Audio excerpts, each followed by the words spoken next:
The crystalline sky of Epsilon 7 shattered as the Valorian dreadnought descended through the atmosphere. Commander Marcus Kane watched from the observation deck of the ESS Prometheus as the alien vessel, a massive structure of flowing metal and pulsing energy, settled into a stable orbit beside them. "They're hailing us again," Lieutenant Chen reported from communications. Marcus nodded, his jaw tight. This was humanity's first formal contact with the Valorian Empire, and so far, it had been nothing but demonstrations of superiority. The holographic display flickered to life, revealing the imposing figure of High Commander Velthax. The alien's chitinous armor gleamed with an inner light, its four eyes regarding the humans with what Marcus could only interpret as amusement. "Humans," Velthax's voice resonated through the translation matrix, "you have been evaluated. Your energy weapons are quaint. Your plasma technology, derivative. Your particle beams, inefficient." The alien's mandibles clicked in what might have been laughter. "The Valorian Empire extends an offer: submit to our protectorate, and you will be spared the consequences of your technological inferiority." Marcus felt his crew's eyes on him. 3 months ago, humanity had celebrated its first successful faster-than-light voyage. Now they faced an empire that spanned dozens of systems, wielding technology that made Earth's greatest achievements look like children's toys. "We need time to consider," Marcus replied carefully. "Time is a luxury species use when they have leverage," Velthax responded. "You have none. Observe." The viewscreen shifted to show a Valorian soldier materializing on the hull of the Prometheus, outside, in hard vacuum. The figure wore armor that seemed to drink in the starlight, covered in hexagonal patterns that shifted and flowed like living oil. "Our adaptive shielding responds to all known forms of energy weaponry," Velthax explained. "Plasma dissipates against it. Lasers are absorbed and redirected. Even your primitive nuclear weapons would be contained and neutralized. This is why you will submit." The demonstration continued as the soldier withstood everything the Prometheus could throw at it: targeted laser strikes, plasma bursts, even a close-range photon torpedo that should have vaporized anything in its path. The alien simply stood there, its armor pulsing with absorbed energy. Marcus watched, his mind racing. In the corner of the screen, he noticed something: data from the weapons analysis team. Energy absorption rates. Shield harmonics. Adaptive frequencies. Energy. It was all about energy. "Commander," Lieutenant Rodriguez whispered from the weapons station, "I'm seeing something in the historical archives. Something from before we developed energy weapons." Marcus glanced at the file Rodriguez had pulled up. Old weapon systems. Abandoned technology. Ballistics.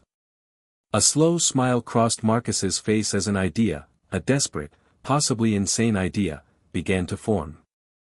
The Valorians had adapted to counter every form of energy weapon in the galaxy. Their armor was a masterpiece of reactive shielding technology. But what if you didn't use energy at all? "Tell them we need 24 hours to discuss their offer," Marcus ordered. "Commander?" Lieutenant Chen looked confused. "Trust me," Marcus said, his eyes still fixed on those historical files. "And get me every engineer on this ship. We have work to do." The maintenance bay of the Prometheus hummed with unusual activity. Marcus stood before a gathered crowd of engineers, weapons specialists, and historians, a holographic display floating between them showing schematics that would have looked more at home in a museum than on a state-of-the-art starship. "You want to build what?" Chief Engineer Patricia Okonkwo stared at the designs with undisguised disbelief. "Kinetic weapons," Marcus repeated. "Guns. Cannons. Railguns. Anything that throws a physical projectile." "Sir, with respect, we abandoned that technology 2 centuries ago," Lieutenant Harris from Weapons Development interjected. "Energy weapons are superior in every measurable way: no ammunition limits, variable power settings, faster targeting." "Except against Valorian shielding," Marcus interrupted. "Their armor adapts to energy. It reads the wavelength, frequency, and intensity of incoming fire and adjusts its molecular structure to counter it. It's brilliant technology. He paused. But it's designed to counter energy. Dr. Yuki Tanaka, the ship's physicist, leaned forward with sudden interest. The shields work by creating reactive energy fields that mirror and nullify incoming energy signatures. But kinetic energy, mass times velocity squared, that's not something you can nullify with a counter frequency. Exactly, Marcus confirmed. When that Valorian soldier stood on our hull, the armor absorbed our plasma, our lasers, our photon weaponry. But it's still physical matter. And physical matter can be penetrated by physical force. This is insane, Patricia muttered, but her eyes were already scanning the schematics with professional interest. We don't have the manufacturing capability. We'd need to fabricate barrels, breech mechanisms, firing pins, components we haven't produced in generations. We have fabrication bays, Marcus countered. We have metallurgists. We have engineers who can adapt old designs to new materials. He looked around the room. I know this sounds like madness. But we have 23 hours before the Valorians expect our answer. If we say no, they'll demonstrate their superiority again, probably by destroying this ship. If we say yes, humanity becomes a subject species. Or, Lieutenant Rodriguez added, pulling up another file, we give them a demonstration of our own. The file showed historical records from Earth's various military conflicts, the effectiveness of kinetic weapons, penetration charts, ballistic coefficients. Centuries of warfare had perfected the art of throwing metal at high velocities. The Valorians have never encountered species that still use projectile weapons, Dr. Tanaka said slowly.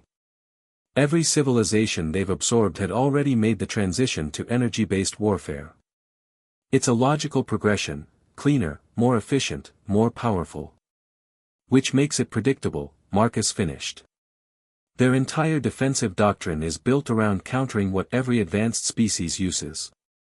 We're going to hit them with something so obsolete, so primitive, that they'll have no defense against it. Patricia pulled up the Prometheus's resource inventory. We have tungsten in the structural supports. Depleted uranium in the old reactor shielding we replaced last year. Steel alloys throughout the ship. If we cannibalize non-essential systems, we might be able to fabricate enough ammunition for a sustained engagement. How sustained? Marcus asked. Depends on what we're building. A single railgun. Maybe 300 rounds before we're depleted. Multiple smaller caliber systems. Could be thousands. Marcus considered this. We need variety. The Valorians are adaptive. If we rely on a single weapon system, they might find a way to counter it. We need different calibers, different velocities, different approaches. Like warfare in the 20th century, Harris said, warming to the concept. Combined arms doctrine. Rifles, machine guns, cannons, artillery, each with different tactical applications. Exactly. And we have one advantage they won't expect, we've been to the museum. The Prometheus transformed into something between a warship and a weapons factory. Every fabrication bay ran at maximum capacity, and the air filled with the smell of hot metal and industrial lubricants, scents that hadn't existed on human vessels in decades. Marcus walked through the converted cargo bay, watching his crew work with focused intensity. At one station, a team assembled what looked like an oversized rifle, a railgun capable of firing tungsten penetrators at hypersonic velocities. The electromagnetic rails hummed with barely contained power. How's the prototype? He asked Patricia, who stood covered in grease and wearing a satisfied expression. Second test fire was successful. The first one, well, let's just say we've reinforced the mounting brackets. She gestured to scorch marks on the bay wall. The recoil on these things is no joke. Newton's third law still applies. Can we mount them on the hull? Already working on it. We're installing 12 of them at strategic points around the ship. They'll be controlled from the weapons station, but with manual backup. She pulled up a holographic display. Each one can fire a 15-kilogram tungsten rod at 8 kilometers per second. The kinetic energy at impact will be approximately 480 megajoules. Marcus whistled. That's equivalent to about 100 kilograms of TNT per shot. And that's the railgun. Wait until you see what Harris has been cooking up. They moved to the next station, where Lieutenant Harris stood beside what could only be described as a massive cannon. The barrel measured 3 meters long, and the breech mechanism looked like it belonged on a battleship from the old wars. "Commander, meet the hammer," Harris said proudly. It's a chemical propellant cannon firing a 50-kilogram depleted uranium penetrator. Old-school physics, controlled explosion in a sealed chamber drives the projectile down a rifled barrel. Effective range? In space? Theoretically unlimited, but practically about 50,000 kilometers before dispersion becomes an issue. The round leaves the barrel at 3 kilometers per second. Harris patted the cannon affectionately. She's slow to reload, about 15 seconds per shot, but when she hits hard. And the smaller weapons? Marcus asked. Dr. Tanaka approached, carrying what looked disturbingly like an ancient assault rifle, updated with modern materials and electronic targeting. We've fabricated 200 of these for the crew. Electromagnetic acceleration system, but using physical copper-jacketed steel bullets. 30 rounds per magazine, semi-automatic fire. They won't penetrate starship hulls, but against personal armor. She smiled grimly. We're about to find out. As Marcus continued his inspection, Lieutenant Chen approached with a worried expression. Commander, the Valorians are hailing again. They want to check on our decision-making process. How much time do we have? Officially, 14 hours. But I don't think they're going to wait that long. Their dreadnought has moved closer. They're powering up weapon systems. Marcus looked around at his crew, at the improvised arsenal they'd created from historical blueprints and desperate necessity. It wasn't enough. They had maybe a dozen operational weapon systems, a few hundred rounds of ammunition, and crew members who were trained for energy weapons, not ballistics. But it was something. And something was better than the nothing they'd had before. Patricia, how many systems are combat-ready right now? For railguns, the hammer, and about 60 of the personal weapons. The rest need another 6 hours minimum. That'll have to do. Get them mounted and loaded. Chen, tell the Valorians we're prepared to give them our answer. Sir, are you sure? They're going to attack anyway, Marcus interrupted. Whether we say yes or no, they'll want a demonstration. Better we choose the time and terms. He turned to address the entire bay, his voice carrying over the industrial noise. Listen up, everyone. We're about to test whether old Earth ingenuity can beat alien superiority. If this works, we'll have given humanity a fighting chance. If it doesn't. He smiled grimly. Well, at least we'll go down doing something no one expected. The Valorian dreadnought loomed against the stars, its surface rippling with barely contained energy. On the bridge of the Prometheus, Marcus watched as High Commander Velthax materialized on the main view screen, flanked by 2 armored warriors. Humans, Velthax began, your time has expired. What is your decision? Marcus stood, his posture deliberately relaxed. We've decided to demonstrate our own capabilities before making such an important choice. It seems only fair, given your impressive display. The alien's mandibles clicked in what might have been amusement. You wish to demonstrate your inferior weapons.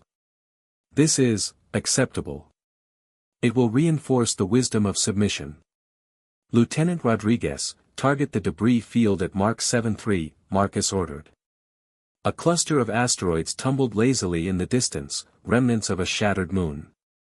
Let's show our guests what humanity can do. Targeting solution locked, Rodriguez confirmed. Then, switching to the internal comm, she whispered, Railgun 1 ready to fire. Fire. The Prometheus shuddered slightly as electromagnetic rails launched a tungsten penetrator into space. No visible beam. No energy signature. Just a solid metal rod accelerating to hypersonic velocity. The effect was immediate and spectacular. The targeted asteroid simply exploded, its mass unable to withstand the kinetic energy transfer. Fragments scattered in every direction, glowing from the heat of impact. On the view screen, Velthax's posture shifted. A kinetic weapon? How primitive. Energy weapons would have achieved the same result with less structural stress on your vessel.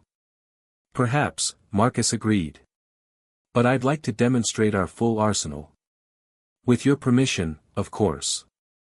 We could use one of your soldiers as a test subject. After all, you demonstrated on our hull. It seems only fair we return the courtesy. There was a pause. Marcus could almost see the calculations happening behind those alien eyes. Pride versus caution. The Valorians had built their empire on technological superiority and the intimidation factor of their impenetrable armor. Very well, Velthax finally said. Commander Zekenar will participate in your demonstration. It will be educational for you to see the futility of resistance. A Valorian soldier materialized on a small platform extending from the Prometheus's hull. The armor gleamed with its characteristic hexagonal patterns, energy fields already activating in anticipation of attack. Rodriguez, paint the target with every sensor we have. I want full telemetry on that armor's response, Marcus ordered quietly. Aye, sir. All scanners active. Now, let's start with something simple. Harris, the hammer if you please. In the converted cargo bay, the massive cannon rotated on its mounting, servo motors whining as it aligned with the target. The breech closed with a solid clank. Chemical propellant ignited. The 50-kilogram depleted uranium penetrator left the barrel at 3 kilometers per second. To the Valorians' credit, the armor tried to respond. Energy fields pulsed, attempting to establish a counterfrequency. Molecular structures shifted, preparing to absorb and dissipate incoming energy. But there was no energy to dissipate. Only mass and velocity. The penetrator struck the Valorian soldier center mass. The armor held for precisely 0.3 of a second, long enough for the kinetic energy to transfer, for the depleted uranium to begin deforming, for physics to demonstrate that momentum was not something you could nullify with adaptive shielding. Then the armor failed catastrophically. The soldier's body was driven backward off the platform, tumbling into space, the armor's gleaming surface now cracked and leaking atmosphere. On the view screen, Velthax stood frozen. Around him, alarms began to sound on the Valorian bridge. Impossible, the High Commander whispered. Your weapon, it generated no energy signature. No plasma, no coherent light, no particle beam. How did you penetrate adaptive shielding? Marcus smiled, though there was no humor in it. Because we didn't try to penetrate your shielding, Commander. We just hit you really, really hard. It's a very old human principle, sometimes the simplest solution is the best one. This changes nothing. Velthax's voice rose. One lucky strike against a single soldier does not. Lieutenant Rodriguez, status of that soldier. Life signs fading, Commander. The armor breach is catastrophic. He's got maybe 2 minutes in hard vacuum. Marcus looked directly at Velthax. You have 2 minutes to retrieve your soldier before he dies. And then we're going to have a very different conversation about submission. The Valorian commander's image flickered and vanished. On the tactical display, Marcus watched as a recovery shuttle launched from the dreadnought, racing to save the fallen soldier. Sir, they're powering weapons, Chen reported. Multiple energy signatures. I expected that, Marcus said calmly. All hands, battle stations. Patricia, are the hull-mounted railguns operational? All 12 are ready, Commander. Good. Because I think they're about to test whether we got lucky, or whether we've just rewritten their entire understanding of warfare. The Valorian dreadnought began to glow as it charged its weapon systems. In response, the Prometheus's crew manned stations for weapons that hadn't existed in human warfare for 200 years. Old technology was about to meet advanced civilization. And physics was about to remind both sides that some laws couldn't be broken, only respected. The Valorian dreadnought opened fire with the kind of overwhelming force that had conquered a dozen civilizations. Energy beams lanced across space, plasma cannons that could melt through battleship armor, particle accelerators that could disintegrate molecular bonds, photon torpedoes that exploded with the fury of miniature stars. The Prometheus's shields flared brilliant blue as they struggled to dissipate the incoming energy. Alarm klaxons wailed across every deck. Shields at 60% and falling. Lieutenant Chen shouted over the chaos. Another volley like that and we're done. Evasive maneuvers, Marcus ordered. Don't let them get a sustained lock. Rodriguez, return fire, railguns 1 through 6, staggered launch. I want a penetrator hitting that ship every 2 seconds. The Prometheus rolled and dove, its maneuvering thrusters firing in sequences that pushed the inertial dampeners to their limits. The crew felt the acceleration as gravity briefly twisted in impossible directions. But even as they dodged, they struck back. The railguns fired in sequence, electromagnetic pulses invisible to the naked eye. 6 tungsten penetrators, each massing 15 kilograms, each traveling at 8 kilometers per second, each carrying enough kinetic energy to punch through a mountain. The Valorian dreadnought's adaptive shielding activated instantly, energy fields pulsing as they attempted to identify and counter the threat. Defensive plasma screens materialized. Point defense lasers tracked the incoming projectiles. They might as well have been trying to stop hurricanes with fans. The first penetrator struck the dreadnought's portside armor. Unlike the energy weapons that had been harmlessly absorbed, the tungsten rod transferred its kinetic energy directly into the ship's structure. Metal screamed.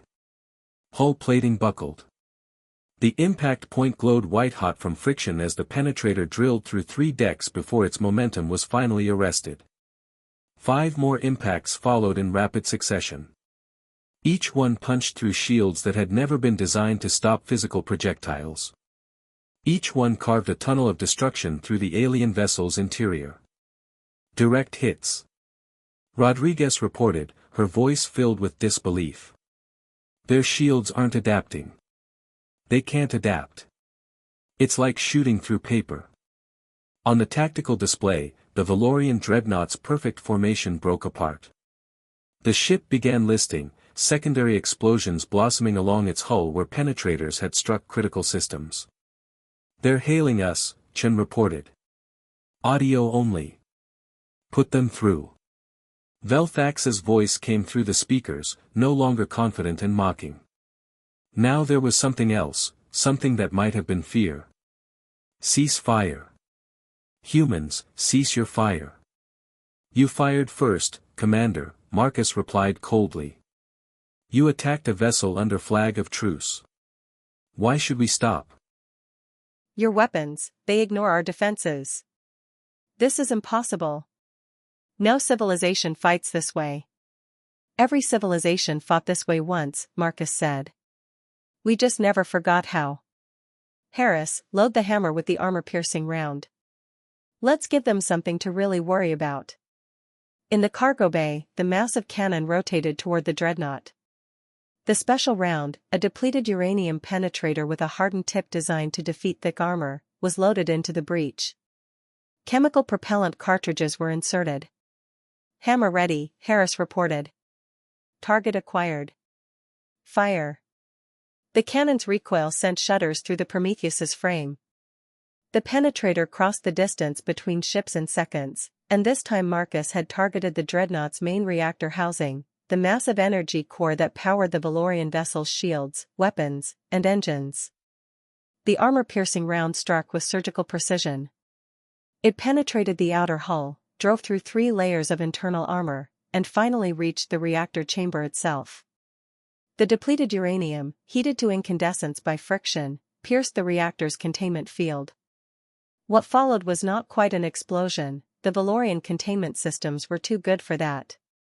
Instead, the reactor performed an emergency shutdown, dumping its vast energy reserves into backup capacitors and heat sinks.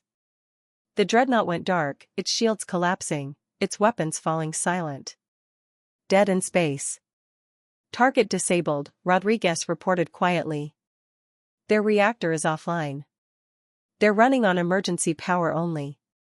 Marcus let out a breath he hadn't realized he'd been holding. They'd done it. One human ship, hastily armed with obsolete weapons, had defeated a Valorian dreadnought. Commander Velthax, Marcus said, his voice carrying across the silent gulf between ships. I believe we need to renegotiate the terms of our relationship. There was a long pause before the alien commander responded. What are your terms? First, you're going to explain to your empire that humanity is not a species to be underestimated. Second, you're going to share your advanced shielding technology with us. We'll trade you the theoretical specifications for kinetic weapons. And third. Marcus smiled grimly. You're going to tell every Valorian fleet in this sector that Earth is under our protection now. Not yours. Ours. And if we refuse? Marcus glanced at Patricia, who nodded. The remaining railguns were still operational, still loaded. Then we start targeting your life support systems. Your choice, Commander. Partnership or destruction. Another pause, longer this time.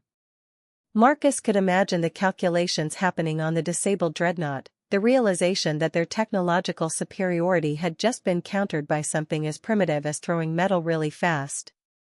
Humanity, Velthax finally said, his voice carrying a note of something that might have been respect, has earned the right to negotiate. We accept your terms.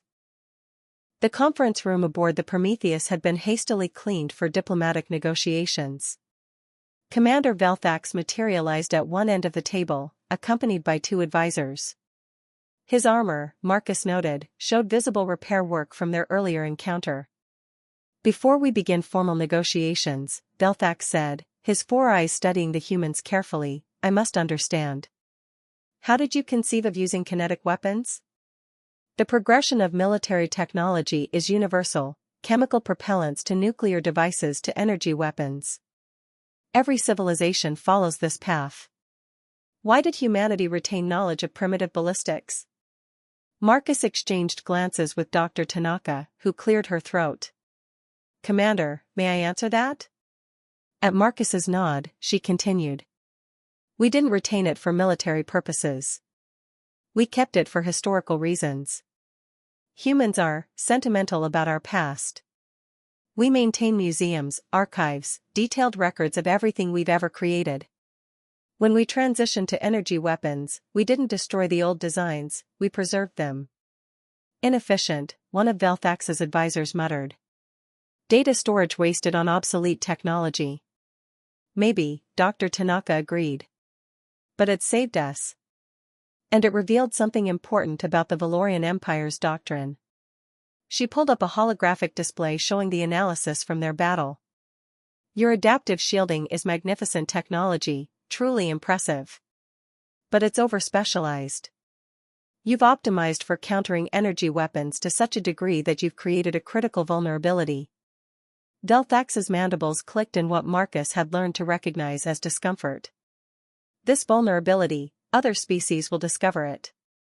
Our empire is about to face a revolution in warfare, Marcus finished. Once word gets out that kinetic weapons can penetrate Valorian armor, every subject species you've conquered will start building guns again. Your technological advantage disappears overnight. The Valorian commander slumped slightly in his seat, a gesture surprisingly human in its defeat. You could have demanded complete surrender. Your weapons could destroy our fleet. We could, Marcus agreed. But that's not how humanity operates, at least, not anymore. We learned a long time ago that conquest creates enemies. Partnership creates allies. What do you propose?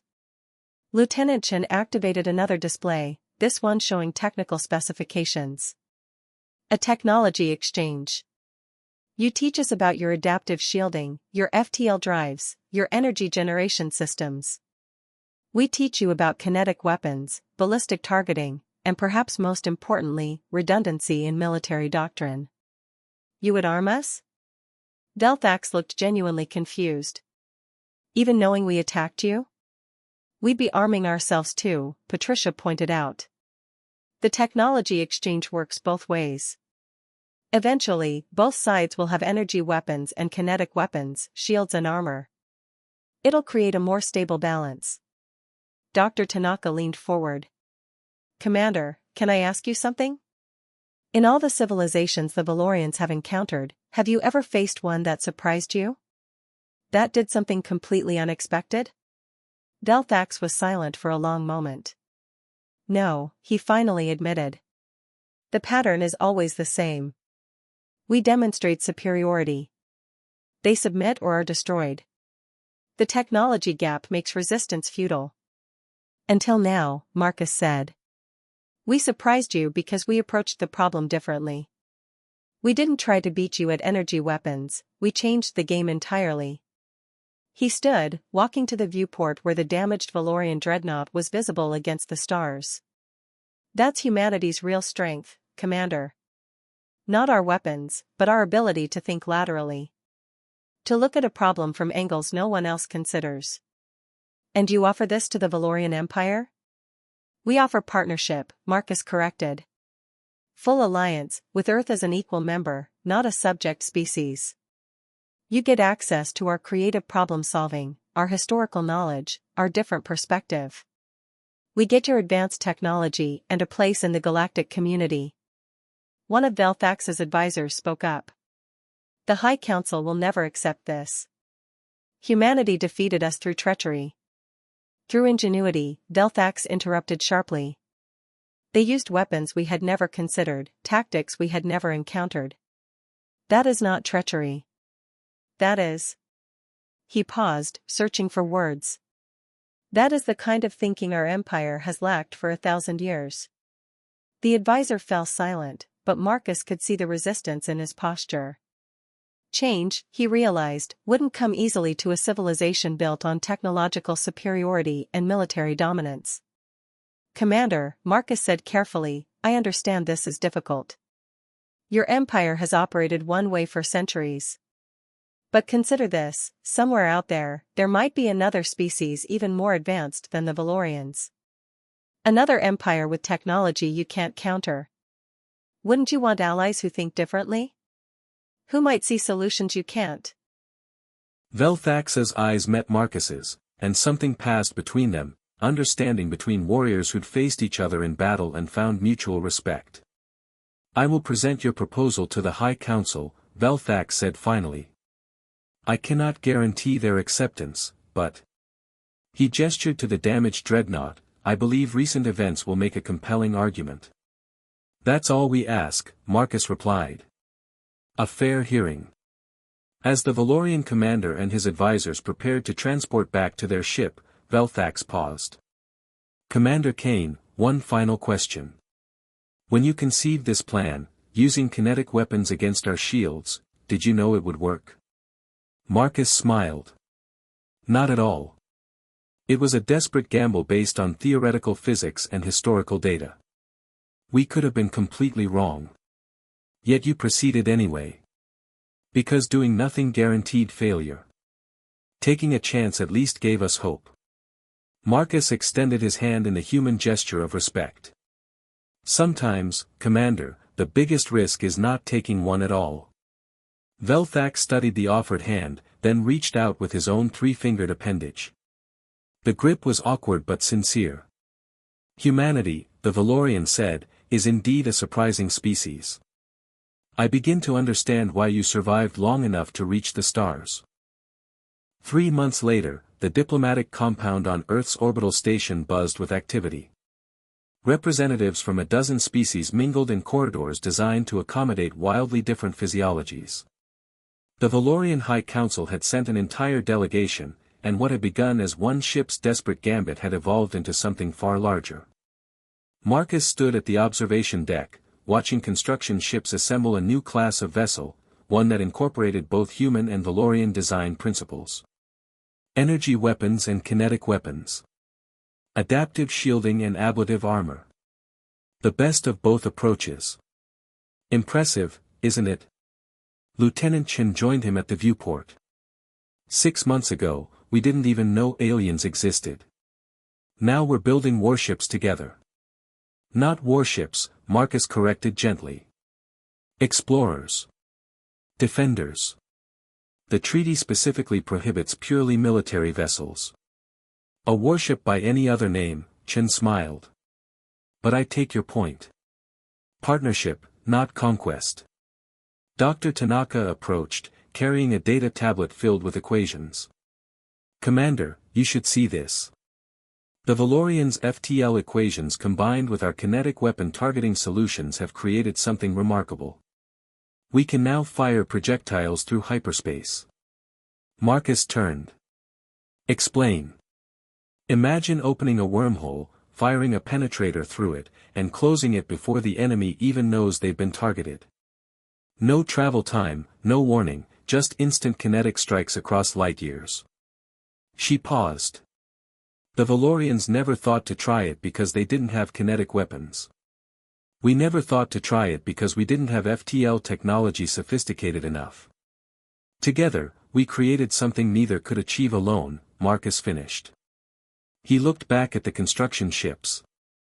That's the real lesson of all this, isn't it? The Valorians built an empire on technological superiority, but they'd stopped innovating. They'd found what worked and never questioned it. And humanity? Chen asked. We almost made the same mistake. We transitioned to energy weapons and nearly forgot everything else. If we hadn't kept those historical records, hadn't maintained museums and archives. He shook his head. We would have been just another conquered species. Patricia's voice came over the intercom. Commander, the ceremony is starting. They're waiting for you. Marcus straightened his uniform and headed toward the main hall, Chen and Dr. Tanaka following. The large chamber was filled with representatives from across the emerging alliance. Valorians, humans, and 3 other species that had approached Earth seeking the kinetic weapon technology that had defeated an empire. High Commander Velthax stood at the center podium, his armor gleaming but now bearing a new insignia, not the symbol of the Valorian Empire, but a new emblem representing the Alliance. 3 months ago, Velthax began, his voice carrying through translation matrices, the Valorian Empire encountered a species we believed to be inferior. We learned, painfully, that superiority is a matter of perspective. Scattered sounds that might have been laughter echoed through the chamber. Commander Marcus Kane taught us that sometimes looking backward, to old ideas, to discarded methods, can provide solutions to future problems. Velthax gestured, and Marcus joined him at the podium. Today, the Valorian continued, we formally established the coalition of free systems. Not an empire, but an alliance. Not subjects, but equals. Each species contributes their unique perspective, their particular genius. He looked at Marcus.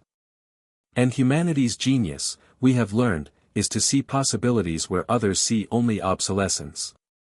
The ceremony continued with formal declarations and treaty signings. Marcus signed on behalf of Earth, his stylus marking humanity's entry onto the galactic stage not as conquered subjects, but as respected equals. As the celebration began, Marcus found himself back at the observation deck, watching stars that no longer seemed quite so distant. Thinking about the future, Commander? Rodriguez asked, joining him with 2 glasses of champagne. Thinking about what we almost lost, Marcus replied, accepting a glass. If we'd been a little more arrogant, a little more convinced that our way was the only way, we might have discarded those old weapons designs entirely. Deleted the files to save storage space. Forgotten how our ancestors fought. But we didn't. No. We kept the records. We preserved the knowledge. We respected our past enough to remember it. He raised his glass toward the stars. And that made all the difference. As if in response, the new ship completed its power-up sequence. Energy shields glowed alongside armor plating. Plasma cannons deployed next to railgun turrets. Two approaches to warfare, combined into something stronger than either alone. The ship's name was painted across its hull in letters designed to be read by a dozen different species, ESS Unity. Marcus smiled. It was a perfect name for the vessel, for the Alliance, for this new chapter in human history. Behind them, the celebration continued. Ahead of them, the galaxy waited, full of challenges, dangers, and opportunities. But humanity would face it all with allies at their side and the wisdom to know that sometimes the old ways and the new ways together created something better than either alone. The projectile had penetrated more than just alien armor. It had pierced the assumption that progress meant abandoning the past. It had proven that innovation sometimes meant looking backward to move forward. And most importantly, it had given humanity a place among the stars, not through submission, but through the simple act of remembering that sometimes, the simplest solution really was the best one. Sometimes, you just needed to throw metal really, really hard. The end.